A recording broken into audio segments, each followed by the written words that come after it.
When people think of Taiwan today, the first words are usually technology and chips.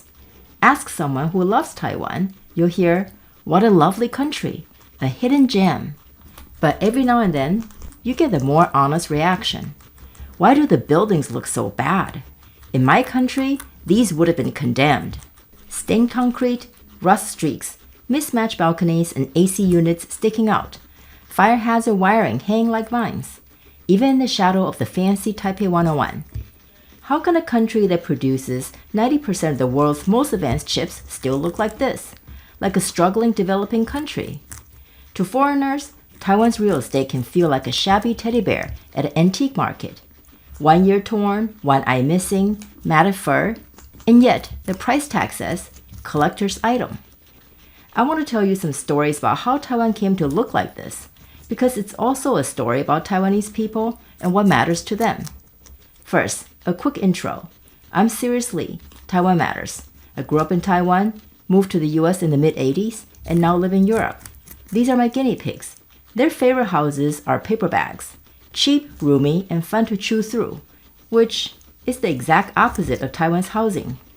In Taiwan, people are paying prices you would expect in wealthy countries for properties that look like they belong in poor countries.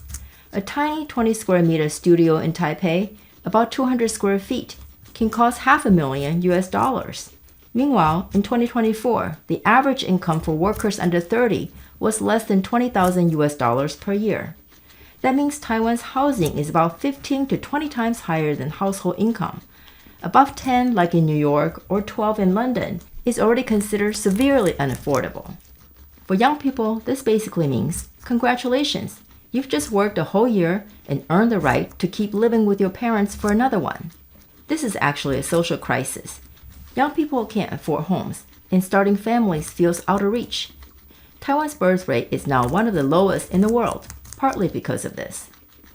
Housing prices may have skyrocketed since the 1990s, but scarcity in Taiwan isn't new.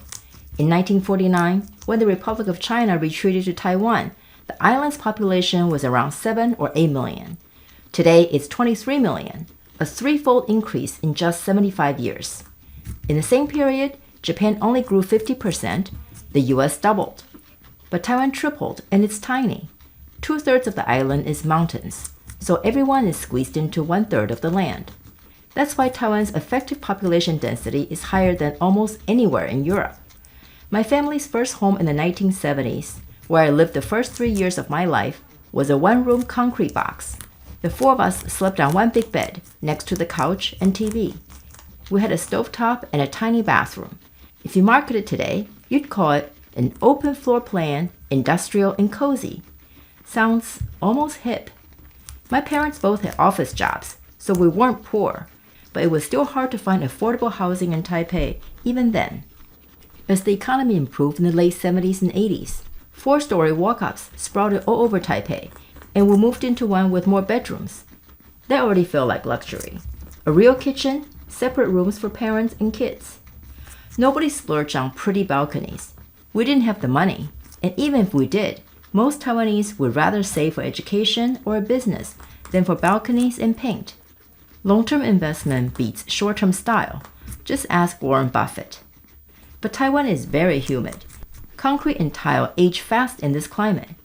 Buildings from the 70s and 80s, squeezed between shiny high-rises, often look worse than century-old buildings elsewhere. Foreigners see an eyesore. For the locals, we're just used to it. It's the wallpaper of daily life. A byproduct of not having much, though, is that people get inventive. In Taiwan, that meant sometimes building makeshift homes with sheet metal and screws. It's exactly as it sounds. Screw 4 walls and a roof together, then bolt the whole thing onto a concrete slab. If you look up, you could see random cages constructed this way on top of 4-story buildings, an illegal but very popular extension method in Taiwan. It was cheap, about 1/5 the cost of concrete, and could be put up in 3 days. Best of all, it could be torn down with minimal loss if the inspector came knocking, and rebuilt again right after he left. That should go into the marketing brochure for metal homes. Up fast, down faster, back up again. No sweat. Of course, metal homes were boiling in the summer, freezing in the winter, and terrible with sound insulation. That's why they were originally used more for small factories, uncomfortable for living, but perfect for cheap, flexible workspace. My uncle and aunt built such a factory in the 1980s, but when their business failed, they held on to the only thing they had left, the land, and so they moved into the factory. They improvised by dividing the tall space into 2 floors with wood planks and a staircase, added wood paneling inside for better insulation and look. Later, bolted a garage onto the side like it was a Lego block.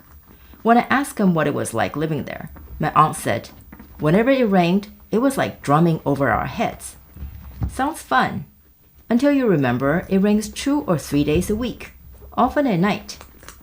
Nonetheless, they lived there for 32 years, way past the lifespan of the screws, which usually start to rust after 20. What surprised me the most was that the home was practically earthquake-proof and watertight. It survived Taiwan's worst quake, the 9/21 earthquake in 1999, with flying colors. The screws just held. It shrugged off countless typhoons without a leak. Although my uncle admitted, once the screws began to rust, he slept less well on windy days. A big gust of typhoon wind could lift the roof up from a loose corner. That metal house was more than just cheap and cheerful, though. It was also creative and resilient, just like my uncle and aunt, and Taiwanese in general. Today, revamping the cityscape to modernize isn't simple. In an authoritarian country, the government can just bulldoze whole blocks and put up new towers. But Taiwan is a democracy. Every owner has a say, and that means negotiation. If a developer wants to rebuild an old building, they need all the homeowners to agree.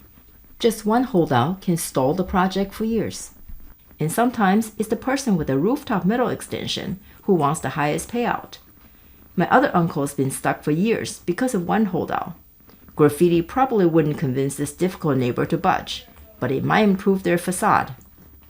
So instead of white boulevards and neatly planned neighborhoods, Taiwan cities are full of compromises. If you ever visit Taiwan, don't expect perfectly uniform skylines. We didn't have that option. We were busy surviving. Try to see these buildings as someone else's well-loved teddy bear. And let's be honest, if Taiwan can make the world's most advanced chips while living in buildings like this, just imagine what we could do if we weren't always dodging loose wires dangling from rusted buildings.